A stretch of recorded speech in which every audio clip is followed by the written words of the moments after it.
இதுவெல்லாம் பெரும் பாவம் என்று அல்லாஹ்வும் ரசூலும் தடுத்து வைத்தார்களே, இவைகளை வாழ்க்கையில் லேசாக செய்து வருகிறோம்.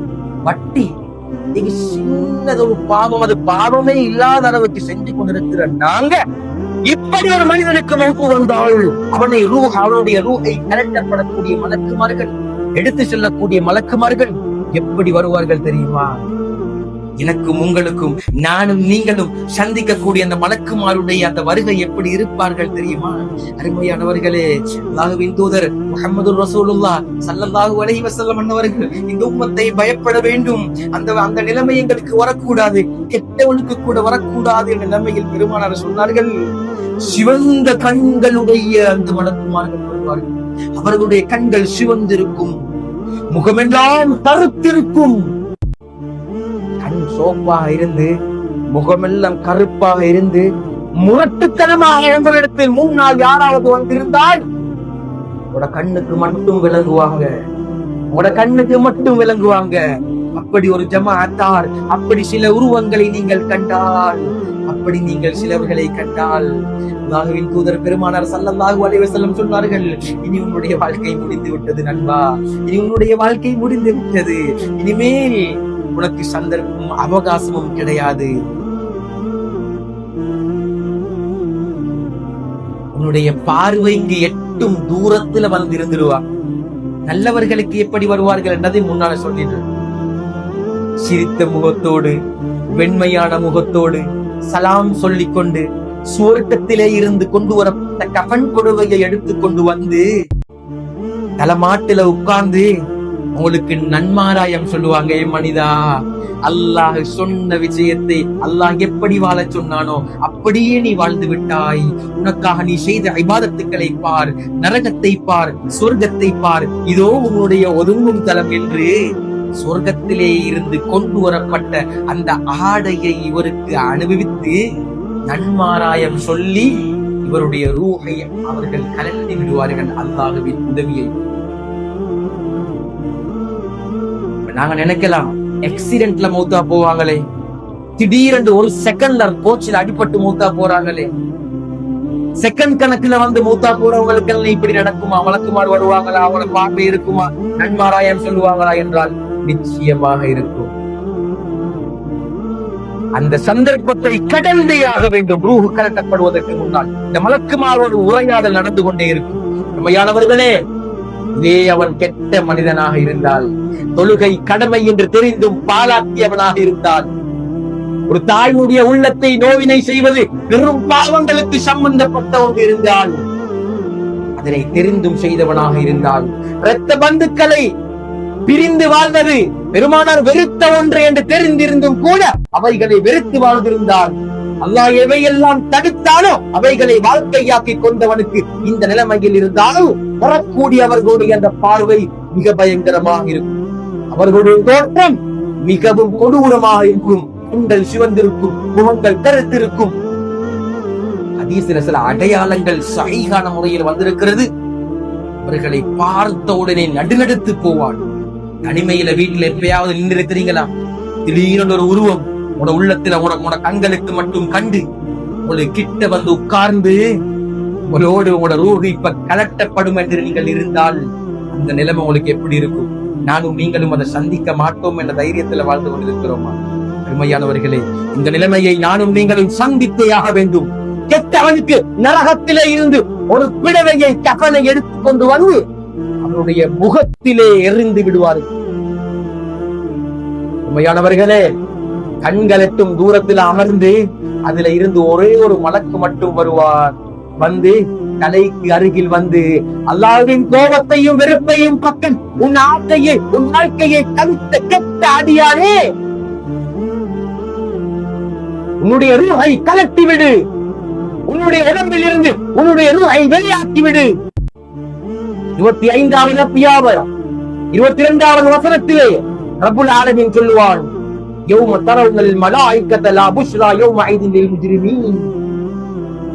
அந்த நேரத்துல மலக்குமார்களை உன்னுடைய கண்களால் உன்னுடைய ரூஹ்களை கலட்டப்பட வந்த அந்த மலக்குமார்களை நீ கண்களால் கண்டுவிட்டால் கெட்டவனுக்கு அதிலே எந்த விதமான பிரயோஜனமும் இல்லை. தீயவர்களுக்கு அந்த மலக்குடைய வருகை வந்தால் அது அவர்களுக்கு நல்லதாக இருக்காது என்று ரப்புல் ஆலமீன் சொல்லி காட்டுவானே. அப்படி வந்து அந்த மலக்குமார் தலமாட்டுல வந்து வலவு தரா இதில் லாலிமூன ஃபீ கமராத்தில் மௌத் வந்து அமர்ந்து வல் மலாயிகத்து வாசித்து ஐதீம் வந்து கையை நீட்டி தலமாட்டுல வந்து உட்கார்ந்து அந்த உயிரை கைப்பற்றக்கூடிய மலக்குமார்கள் வந்து கற்பனை செய்து பாருங்க. எனக்கும் உங்களுக்கும் நடக்க இருக்கிறது தான் சொல்றேன். ரசூலுல்லாஹ் சொல்லி கொண்டு வராங்க. அல்லாஹ் குர்ஆன்ல அடிக்கடி சொல்றான், நினைவுபடுத்துறேன். தலமாட்டுல வந்து உட்கார்ந்து வாசித்து ஐதீம் கைகளை நீட்டியவர்களா அக்ரிஜூ அன்ஃபுஸகும்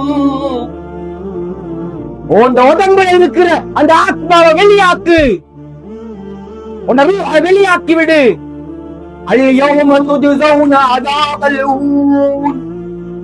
அல்லாஹ்வின் வேதனையின் பக்கம், அல்லாஹ்வின் வேதனையின் பக்கம் நீ வெளியாகிவிடு. இன்றைய நாள் உனக்கு வேதனையாக அமைந்து விடும். அல்லாஹ்வை மறந்து வாழ்ந்தாயே, எவ்வளவு அவகாசங்களை உனக்கு தந்திருந்தேன். உண்மையானவர்களே, உண்மையானவர்களே, அந்த நேரத்துல மௌத்துக்கு, இது கபரில் கேட்கப்பட்ட கேள்வி இல்ல, மௌத்துக்கு முன்னால மலக்குமாருக்கும் எங்களுக்கும் நடக்க ஒரு சம்பாஷணை தான் இது. குர்ஆன் ஒவ்வொரு இடத்துல அல்லாஹ் சொல்லுவான். 7வது அத்தியாயம் 37வது வசனத்துல அல்லாஹ் சொல்றான், ஹாலு ஐனமா குன்தும் ததுஊன மின் தூனில்லாஹ். காபிர்களை பார்த்து, அப்படி இருக்கிறாங்க தானே, அவங்களுக்கு மௌத்தோடு இருக்குதானே. அல்லாஹ் அல்லாதவர்களை வணங்கிக் கொண்டிருந்து அவர்களை அழைத்தவர்களோ இன்றைய ஆட்டம் என்னவாயிற்று? அல்லாஹ் ஒருவன் ஒருவன் என்று உன்னிடத்தில் எத்தனை பேரை அனுப்பினேனே, மறந்து வாழ்ந்தாயே. காபிர்களாக வாழ்ந்தவர்கள், இதே நிலைமைதான் முஸ்லிம் என்ற பேரில் காபிராக வாழ்ந்தவர்களும் கூட. ஆலு அந்த நேரத்தில் அவர்கள் சொல்லுவார்கள், லல்லு அண்ணா, நாங்கள் எங்களுக்கு அநியாயம் செய்து கொண்டோம், எங்களுக்கு நாங்கள் அநியாயம் செய்து கொண்டோம் ரப்பே, எங்களை மன்னித்து விடுவாயாக, ஒரு அவகாசம் கொடுத்து விடு. 4வது அத்தியாயம் 97வது வசனம், சூரத்துல் நிசாவினுடைய 97வது வசனத்துல ரப்புல் ஆலமீன் சொல்லுவான், இன்னல்லதீன தவஃபாஹுமுல் மலாயிகத்து ஸாலிமீ அன்ஃபுஸிஹிம். தனக்கு தானே அநீதம் இழைத்துக் கொண்ட இந்த அடியார்கள் இடத்துல மலக்குமார்கள் அந்த உயிரை கைப்பற்ற வரும்போது, காலு ஃபீம குன்தும், நீங்க ஏன் இப்படி இருந்தீங்க, பொதுபோக்கான முறையில வாழ்ந்தீங்க, உங்களுக்கு என்ன குறை? அல்லாஹ்வை பற்றி அடிக்கடி சந்தர்ப்பங்கள்ல பல உபதேசங்கள் மூலமாக உங்களுக்கு நாங்க நினைவுபடுத்தினோமே, பல ஜும்மா பயான்கள்ல கலந்து கொண்டீங்களே, பலர்கள் உங்களுக்கு நல்லுரைகளை சொல்லி தந்தாங்களே, இதெல்லாம் சொல்லி தந்தும் நீங்க ஏன் இப்படி வாழ்ந்தீங்க, உங்களோட வாழ்க்கை ஏன் இப்படி கழிந்தது? அல்லாஹ் குர்ஆன்ல சொல்லி காட்டுறான். ஆடு அவர்கள் சொல்லுவார்கள், குன்னா முஸ்தலபீன பில் அர்த். மலக்குமார் கேட்காங்க, நீங்க ஏன் இப்படி வாழ்ந்தீங்க, ஏன் இந்த பொதுபோக்கான வாழ்க்கை உனக்கு? இந்த நேரத்தில் இவர் பதில் சொல்லுவார் மலக்குமாருக்கு, குன்னா முஸ்தலபீன பில் அர்த், இந்த பூமியிலே நாங்கள் முஸ்தலபீன, நாங்கள் மிகவும் பலகீனமானவர்களாக இருந்தோம். திரும்பிய இடமெல்லாம் பாவம், நான் நினைக்காத புறமெல்லாம் எனக்கு பாவத்தை பற்றியது. அங்க விரும்பினால் லீசிங், இங்க விரும்பினா வட்டி, அங்க விரும்பினா தினா, இங்க விரும்பினா ஆபாசம், அங்க விரும்பினா பெற்றோருக்கு நோவின, இங்க விரும்பினா ரத்த பந்துகளை பிரிக்கிறோம், பெற்றோர்களுக்கு நோவினை செய்யறோம். ஒரு வார்த்தையில ஒரு முதலாளிமார் அவருடைய வேலை செய்யக்கூடிய ஊழியர்களை அநியாயம் செய்யறோம், வியாபார மோசடி செய்யறோம். சின்ன 2000 லாபத்துக்காக நீங்க எத்தனை பொய்ய சொல்றோம் இல்லையா? ஒரு சின்ன தப்பு செஞ்சதுக்காக வேண்டி அவனோட உள்ளத்தை நோ அடிக்கிறோமே. கஅபத்துல்லாஹ்வுக்கு சமமாக பேசப்பட்ட அந்த உள்ளம், மனித உள்ளத்தை நோ அடித்துட்டு கவலையே இல்லாம வாழ்ந்து கொண்டிருக்கிறோமே, ஏன் இப்படி வாழ்ந்தாய்? ஒரு பதில் சொல்லுவாரு, உலகத்துல நான் பலகீனமாக வாழ்ந்திருக்கேன், திரும்பிய இடமெல்லாம் பாவம், எனக்கு மன்னிப்பு கொடு, எனக்கு அவகாசம் கொடு. அந்த நேரத்துல மலக்குமார் ஒரு பதில் வச்சிருப்பாங்க, அல்லாஹ்வுடைய பூமி விசாலமாக இருக்கவில்லையா? உனக்கு இந்த ஊர்ல பாவம் செய்யறதுக்கான சந்தர்ப்பம் இருந்தால் ஏன் உன்னுடைய இருப்பிடத்தை நீ மாற்றவில்லை? ஏன் நீ ஹிஜ்ரத் செய்து இன்னும் இடத்துக்கு நீ போகவில்லை?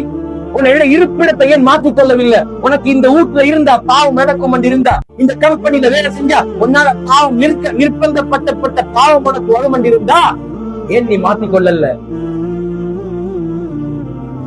பேங்க்ல இந்த லீசிங் சம்பந்தமான வேலை செய்யக்கூடியவங்க, கம்பெனிகளை கோ பேமெண்ட் அடிக்கக்கூடியவங்க, அதே மாதிரி லீசிங் சம்பந்தமான அந்த உள்ளுக்கு வாரவங்க, அந்த லீசிங் சம்பந்தமான அந்த வேலையில யார் யாரெல்லாம் ஒத்துழைச்சு இருக்கிறாங்க, டாக்குமெண்ட் அடிக்கிறவராக இருக்கலாம், ஃபில் பண்ணி கொடுக்கிறவரா இருக்கலாம், சாட்சி கையெழுத்து போடுறவரா இருக்கலாம், பைக் கொண்டு வாங்குறதுக்கு இவர் தான் சாட்சி கையெழுத்து போடுறாரு, கேரண்டராக இருக்கலாம், யாராக இருந்தாலும் எல்லாருக்கும் சேர்த்து தான் அந்த நிலைமை.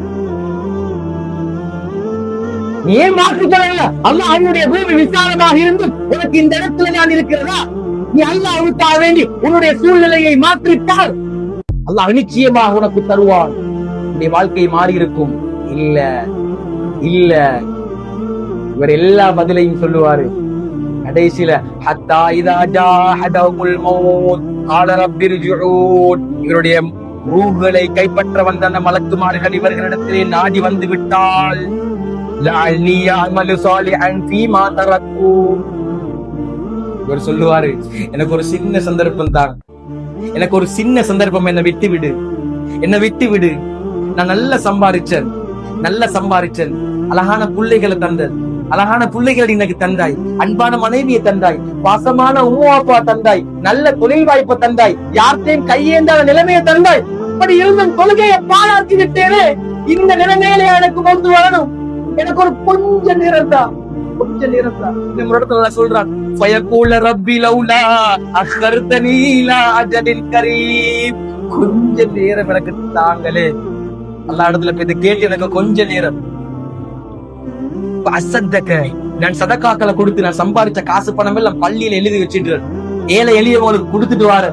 யார் யார்கிட்ட மன்னிப்பு கேட்கணுமோ அவங்கள்ட்ட எல்லாம் மன்னிப்பு கேட்டுட்டு, என் குடும்பத்துல நிறைய பேரை சொத்தை வேணுமென்றே அபகரிச்சு வச்சிருக்கிறேன், நிறைய பேரு பொய் சொல்லிக்கிறேன், நிறைய பேரை உள்ளத்தை நோ அடிச்சு வச்சிருக்கிறேன், என் உம்மாக்கு நான் அநியாயம் செஞ்சேன், பாப்பாக்கு அநியாயம் செஞ்சேன், சொத்து செல்வத்தை தந்தும் என் குடும்பத்தை நான் பார்த்தாங்க இருந்தேன், என் ஊழியர்களுக்கு அநியாயம் செஞ்சேன், என் வாழ்க்கையில முழுக்க ஹராமாகவே கழிச்சு கொண்டேன், என் பிள்ளைகளை ஹராமான முறையிலே வளர்த்தேன், என் குடும்பம் ஹராமான முறையில இருந்து நான் ஒன்றுமே தட்டி கேட்கல, சொகுசாக வாழ்ந்தேன், கொஞ்சம் அவகாசம் கொடுங்களேன். திடீர்னு ரோட்ல போறாரு, நீங்க நல்லா தான் வாகனத்தை ஓட்டுறீங்க, அல்லாஹ் நாடி இருந்தால் அந்த செகண்ட், அந்த நொடி பொழுது உன்னுடைய ரூஹை கலட்டப்பட வேண்டும் என்று நாடி இருந்தால் நானும் நீங்களும் என்னதான் பத்திரமா வாகனத்தை ஓட்டி வேலை வந்து பின்னுக்கால ஒரு வாகனத்தை அடிச்சு விட்டோம்டா நடக்கிறதா இல்லையா? இன்னைக்கு கொழும்புல எத்தனை ஆக்சிடென்ட் நடக்குது, இன்னைக்கு முழு ஸ்ரீலங்கால எத்தனை ஆக்சிடென்ட் நடக்குது, எத்தனை பேர் மௌத்தா போறாங்க, நியூஸ்ல பார்த்து பழகியும் கூட எனக்கு நடக்கலையே, என குடும்பத்துல யாராவது நடக்கலையே என்றுதான் நாங்க வாழ்க்கையை கழிக்கிறோமே ஒழிய, எனக்குள்ள நடந்தா அது எனக்கு நடந்தா, நான் இன்றைக்கு போற நேரத்தை என்னுடைய அஜல் முடிந்து விட்டால் நான் இன்றைக்கு எத்தனை பேருக்கு வட்டியில கை வச்சிக்கிறேன், எத்தனை பேருக்கு கேரண்டரா சைன் பண்ணி நிக்கிறேன், என் உமாக்கு நான் வந்து செய்ய வேண்டிய கடமையை சரியா செய்யல, என் பொண்டாட்டிக்கு செய்ய வேண்டிய கடமையை சரியா செய்யல, நான் எத்தனை பேரு கடன் எடுத்து நான் பொய் சொல்லி கொண்டு வாழ்றேன், நான் எத்தனை பேர்ட்ட உள்ளத்தை நோகடிச்சு வாழ்றேன், தொழுகையில என்ன ஈடுபாடு கொடுக்காம வாழ்றேன், அறாம ஆளாள பேணுதலை இல்லாம வாழ்றேன், மது போதைகள் ஆளானவர்கள் வாழ்ந்து கொண்டிருக்கிறேன், முழுக்க போதை வஸ்துதான் என் வாழ்க்கையா கொண்டிருக்கிறேன். எனக்கு நோய் வராதா? ஏன் நோய் மட்டும்தான் மூத்துக்கு காரணமா? நோய் வந்து மாத்திரம் தான் மூத்தாகுவாங்களா? நோய் இல்லாம மூத்தா போன பேர் எத்தனை பேர்? நல்ல பொடியமா இருக்கலாம், உஜாரா இருக்கிறவங்க திடீர்னு போடுவாங்க ஆக்சிடென்ட், மேல இருந்து கீழே போடுறாங்க, புழுந்து மௌத்து கேள்விப்படுறோம். ஆனால் உள்ளத்துல கவலை இல்ல, மௌத்துக்களை கண்ணால பாக்குறோம், இளம் வயசு மௌத்துக்களை பாக்குறோம், ஆனால் அதை பார்க்கும் கூட என் வாழ்க்கையில எந்த மாற்றமும் இல்ல. எனக்கும் ஒரு நாள் மௌத்து வரும், நானும் ஒரு நாள் காணக்கூடாத காட்சி அஸ்ராயீல் அலைஹிஸ்ஸலாம் அவர்களை கண்ணால் காணுவேன். கண்டால் அவர்கள் தலைமாட்டில வந்து உட்கார்ந்து என்னுடைய ரூஹை கைப்பற்றக்கூடிய நேரத்துல குர்ஆன்ல நிறைய இடத்துல பேசுறான், சொல்றதுக்கு டைம் இல்ல, நிறைய ஆயத்துக்கள் யத்ரிபூன வுஜூஹஹும் வஅத்பாரஹும் என்று அல்லாஹ் சொல்றான். அவங்களுக்கு அடிப்பாங்க, முதுகுல விலா எலும்புக்கு அடிச்சு வெளியேற்றுவாங்க. இப்படி சொன்ன உடனே மலக்குமார்கள் கேள்வி கேட்டு ஏன் இப்படி வாழ்ந்தாய், உனக்கு நரகத்தில் இருந்து கஃன் துணியை கொண்டு கருத்த முகம் சிவந்த கண்கள் இதெல்லாம் பார்த்த உடனே உடம்புலிக்கிற ரூஹ் வெளியே வர மறுத்தால் அல்லாஹ் சொல்லுவான், சில இடங்கள்ல இவர்களுக்கு அடிக்கப்படும், அடிச்சு அந்த ரூஹை வெளியே எடுப்பாங்க. வர மறுக்கும்.